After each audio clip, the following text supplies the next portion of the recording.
Hello everybody, welcome back to From Rhythm to Algorithm. We continue on with our derivation. What is sensorality? What does sensorality stabilize?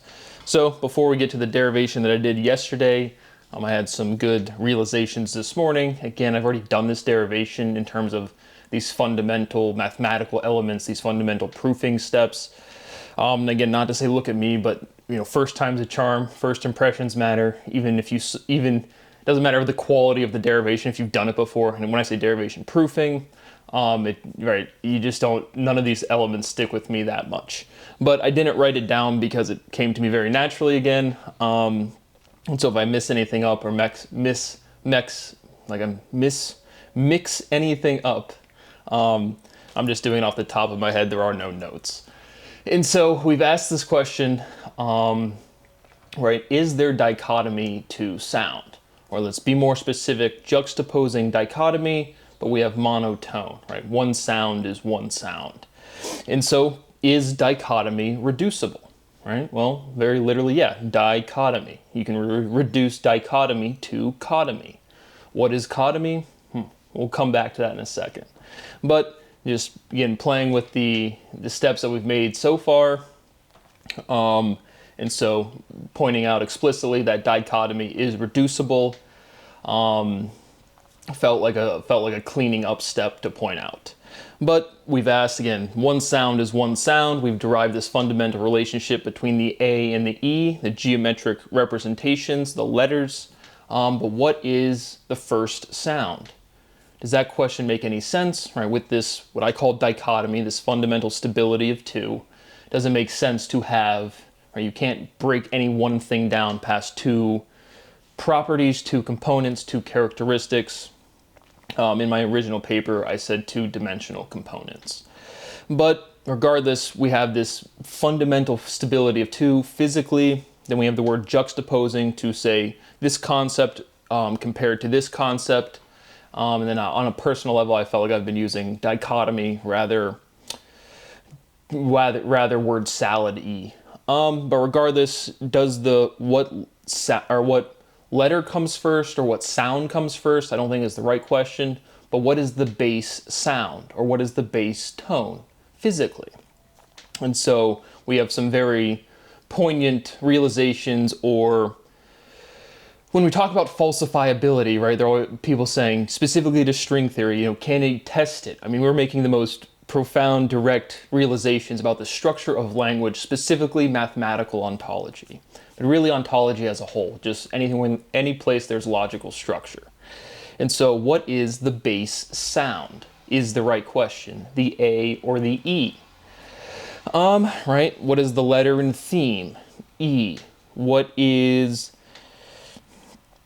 That's probably not the best way to put it. But regardless, just trying to build up if I have a guitar, right, I didn't pick the standard tuning of Western music, right? And if I have a guitar, what is it naturally tuned to? E, right? It's in the open E tuning. Your bass tone and your high pitch or high tone is the E chord or the E note. And so we have that piece of empirical evidence, the westernized, standardized tuning, which is some sort of limit or consolidation. People want to play guitar. We all have the same anatomy. We all have, again, the evolution of our body structure, that's gyrating, right? The opposite of spiraling is gyraling, but that's to growth. That is the Fibonacci sequence. That's why you see petals on a flower and you can put the little Fibonacci sequence and it has that geometry. It's growth. And you start from one thing, inversion to differentiate, and then that's just how it propagates. That's how it evolves. And so we have all these people playing musical instruments, guitar being a big one, and it's naturally tuned, this consolidation of our anatomy to open E. Additionally, is like the most poignant one being mathematics, right? If E was the base sound, right? Sensorality. And we've kind of, as this analytical process has been going on, we explicitly say, right, the letter Y representing the sound E. And in sensorality, there's no A, E, I, O, or U explicitly pronounced, right? The base, right, a word is reducible to sound.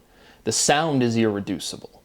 And so that base in sensorality The only phonetic that is articulated that's a complete vowel is E.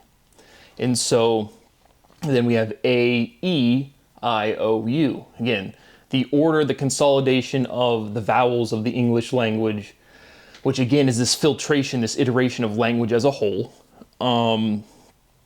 is the second letter. So we have this fundamental stability of 2. It is in the second place of our vowel sequence. And then we can ask, okay, without if, again, clearly, again, the basis of mathematics is theme. But so this relationship of basis is basics, right? Financial trading basics over an economics series. All of these differentiations that I've made have to resolve. And so, because it's the same logical structure. But basics is basis with a C inside. Seems like a directly literal step. It is, but again, it like completes the logic, completes the syllability. And so we have this word base, and it makes sense to say the base of sound is E, but it doesn't make sense to say the basics of sound is E, because basics is plural. It sounds cumbersome. It sounds logically inconsistent. It doesn't make sense. You could say the basis of sound is E, and that kind of sounds like it makes sense, but it's just one of these things where it's not a valid question, or it's not a valid statement. It's not consistent, because basis is basics with a C inside. And so the right verbiage is the base of sound is E. And we have this consolidation to the open tuning on the guitar. E is the second letter in our sequence of vowels. And most poignantly, again, because right, mathematics is derivative from linguistics, from physics. And so what emerges from physics and its derivative, you can derive it from linguistics, right? The base of mathematics is thematics. The base of theme is E. But more poignantly than that, it gives us a direct conceptual framework to derive, or again, prediction. Not even framework to say, hey, let's have some sort of explanation. When you go into math class and you have what I've introduced as the dynamic limit, we have this moment, you need a mathematical representation for instant, right? Stuff takes time to happen, but to have continuity mathematically, you have to have something to show that momentary transfer of momentum. And so that's the dynamic limit. The specific cases are the Fibonacci sequence, and there's only 2 because of this fundamental stability of 2, evidenced by language, 1, 2, many counting systems. The second place would be the base of E. So that directly derives the basis, not the basis, the base of the natural log being E, and it is. So that is now, we have re-derived the most important result in mathematics, right? The base of the natural log is E. And it's not basis, I just messed it up. As I said, I didn't write anything down. Because the big steps I like to do completely, but it doesn't matter, right? Like I said, this is just Brad being excited, again, about the result I've already derived that's been fraudulently taken from me. And you see all the different results we have at this point. But it's fun to present them naturally, but again, it's mathematics class or it's science class, you just work it out.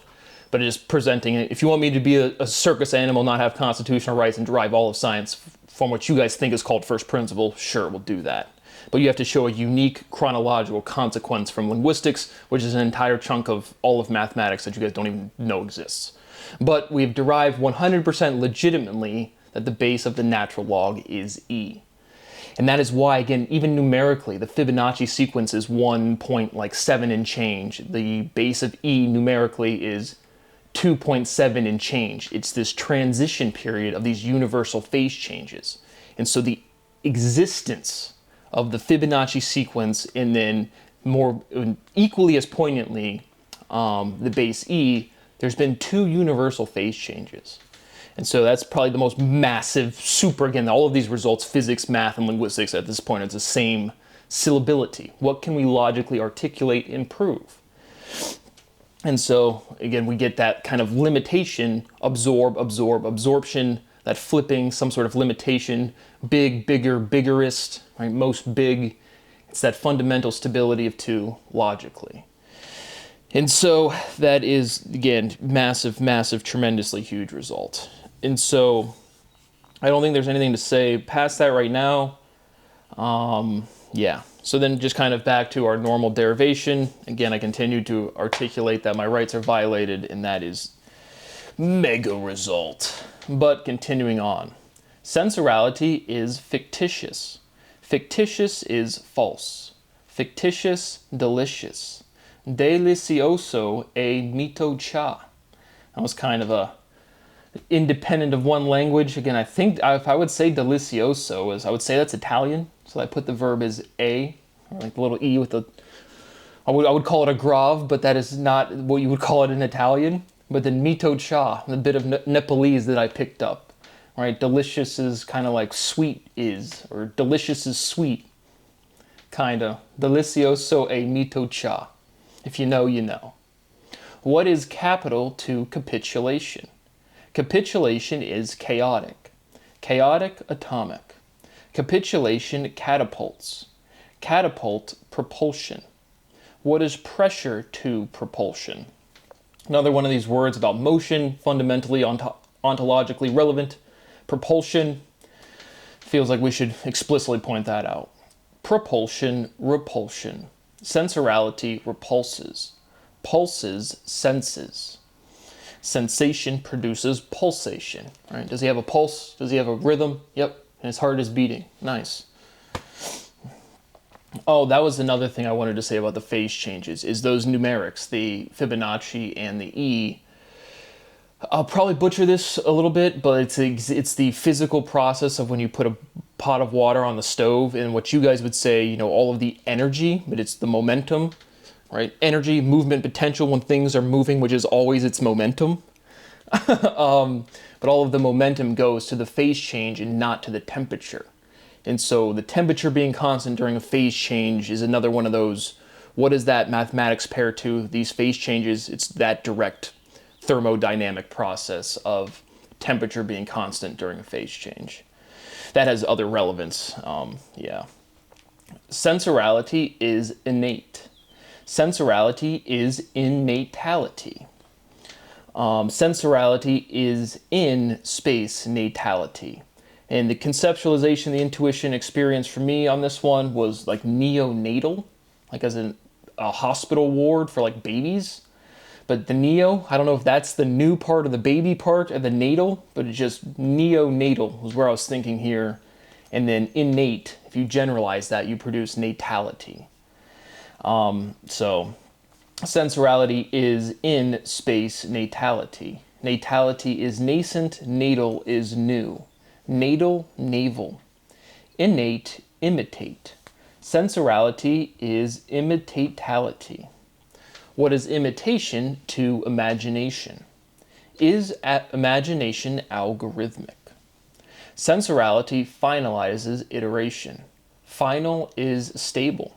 A stable is a stall. Stagnation stalls. Sensorality mitigates stagnation. Mitigation diminishes. Sensorality is diminutivity. Diminution, ammunition. Sensorality is ammunition. Ammunition, ammo. So now again with this, right, the letter Y represents the sound E at the end of the word, but now again the base is E. The base of sound is E. And so we can see that with all of these words, real, peel, again we did that one last time, appeal, appearance, like that is why E comes first, right? The base comes first, ordinally. Oh, goodness. Yeah, and then, but again, sensorality, because again, we're just finding, you should be able to feel what I'm talking about by syllability. Is like, we're using words to articulate logic, but our intuition is, we're trying to stabilize a definition. We're literally constructing, we've broken down physics, like all of logical structure enough to construct a new, or to prove a new, what is a sensor? What is sensorality? But ammunition to ammo, right? Why does it go to the O? Why do, when we have sense, sensorality is sensey, right? Sense, S-E-N-S-E. We take off the letter E, then we put the letter Y there, and then it still represents the sound E. Sense, sense-E. Sensorality is sensey. Another, again, some sort of iteration of this stuff is ammunition going from AMMU to AMMO for its abbreviation. And what is hyphenation to abbreviation? Ammo is supply. Sensorality supplies. Supply, reply. What came first, supply or demand? Right? Something came first, chronology exists. I'm just working through our logic. Dimensionality is voluminosity. Right? Dimension is spacious. Spacious is voluminous. Energy is spacious. Right? For movement potential, you have to have some.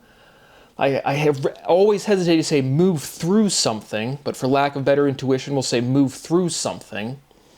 But, right, you can't have movement potential if you can't move. You need space, you need room.